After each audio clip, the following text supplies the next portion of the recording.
Hey friends, welcome back to the Daily Dose. Thank you guys for joining me again. We are coming at you today with day number 120. We're going to be looking at Isaiah chapters 45, 46, 47, and 48. We're also going to be looking at Psalm 119, but not the entire psalm, just verses 33 through 64. So, strap on your seatbelt. Let's get going.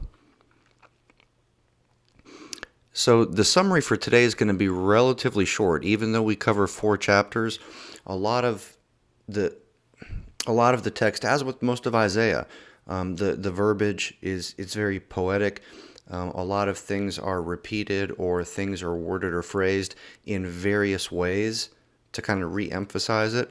So there's not, without going verse by verse through the whole thing, there's really not a whole lot to comment on. So we start off today looking at a continuation from what was going on where we dropped off yesterday, right? Jerusalem being re-inhabited. That was what we were looking at most recently.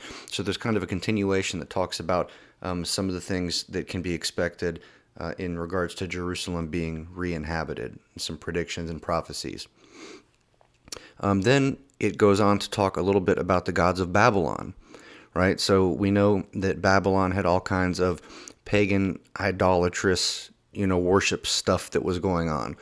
And there were a number of false gods, little g, lowercase gods, right? And in this section, God contrasts himself with the idols, these pagan gods of Babylon. And he speaks of their frailty and their weakness, so to speak. From there, we move on to look at a little section on the fall of Babylon. And essentially, God just goes through some various line items and predicts the fall of Babylon and kind of outlines some of the things that are going to be happening and things of that nature. Then we move on to a section that talks about the stubbornness of Israel. Tell us something we don't already know, right?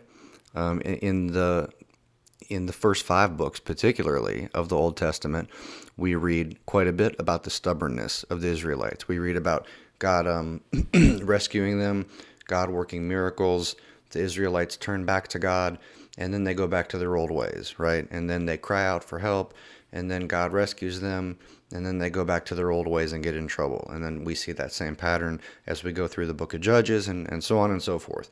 So we're reading a little bit more about it here.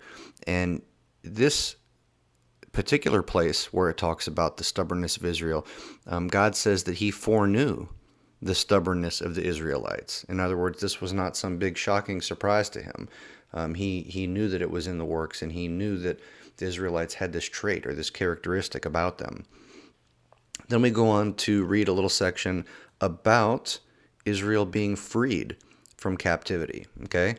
And again, God pretty much just predicts that Israel is going to be released from Babylonian captivity at some point, and that God is going to be their kinsman redeemer. He's going to bring them back after they turn to him. He's going to rescue them, put them back into their rightful place.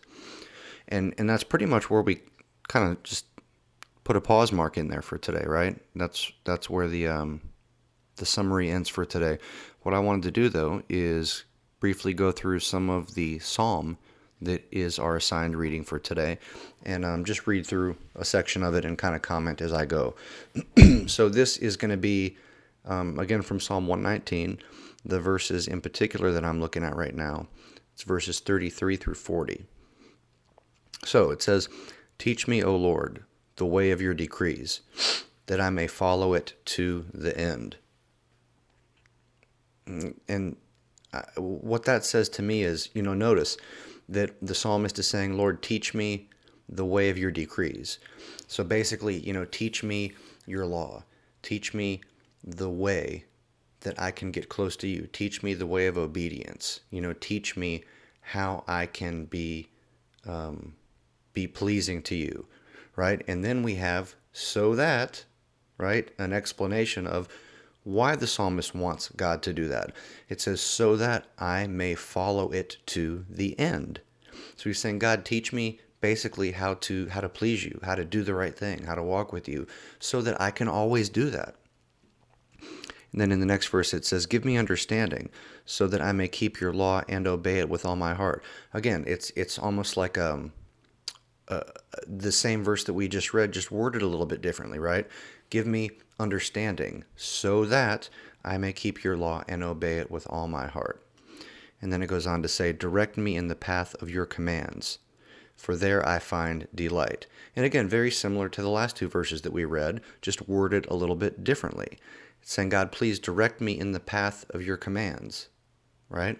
Because there I know that ultimately I will find my delight. And then in verse 36, it says, turn my heart towards your statutes and not towards selfish gain. So here the psalmist is almost saying, look, Lord, I realize that naturally, in its natural state, my heart, my mind, that me in my natural state, I am rebellious against you, God, and against your word and against your law. Lord, turn my heart towards your statutes. That's not something that I can do. I have to rely on you to turn my heart, Lord. Lord, please turn my heart, right, towards your statutes and not towards selfish gain. Then it says, turn my eyes away from worthless things. Preserve my life according to your word, right?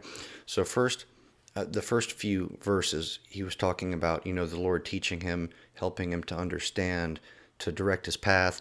And then he starts talking about the body, individual attributes or aspects of his spiritual body, so to speak, right? Turn my heart. And now it says, turn my eyes away from worthless things. Preserve my life according to your words. And then it goes on to say, fulfill your promise to your servant so that you may be feared. Take away the disgrace I dread, for your laws are good. How I long for your precepts. In your righteousness, preserve my life. So that was the one section that I wanted to cover in our psalm material for today.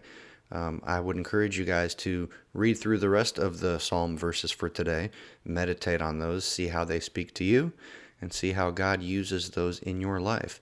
So that's all I got for you for today. But until we meet again, thanks for being here, and deuces.